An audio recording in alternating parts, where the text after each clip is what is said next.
Müştərimiz yanımıza 12 Pro Max gətirib, arxa şüşəsi bir neçə dəfə dəyişilsə də, dedi baxıram videolarınıza, bu səfər siz dəyişin, tam ideal şəkildə dəyişin, telefonu mənə verin. Dedim problem yoxdur.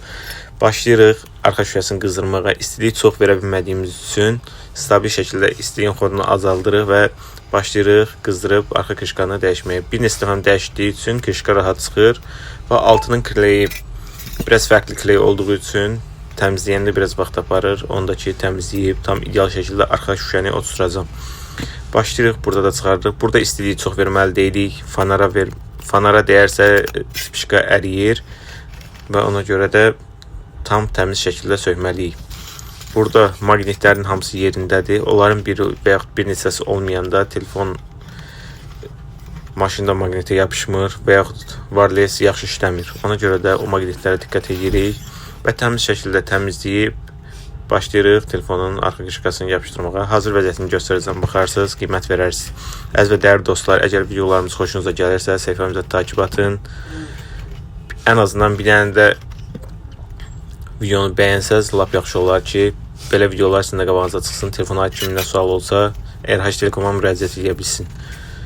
Telefona aid bir sözlə nə lazım oldu? İstənilən model telefonların təmiri iPhone X-dən 11-ə qədər, X, XS, XS Max, XR, 11. Bunları da yığıram 17 Pro'ya, 15 Pro, 16 Pro'ya. Kimə lazım olsa yanımıza yaxınlaşsın. Burada təmizləyirəm. Gördüm ki,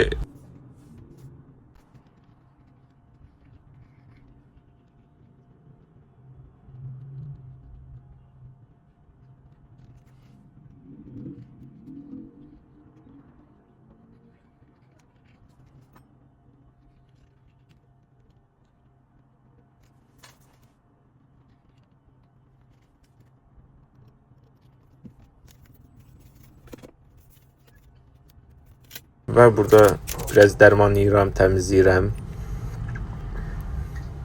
İndi başlayırıq kleyləməyə. Kley vuranda vallesin üstünə vurmalıyıq. Ona görə də bəzi yerləri kley vururuq. Arxa krişkanı yapışdırırıq. İndi hazır vəziyyətinə baxın, nəticəyə qiymət verin.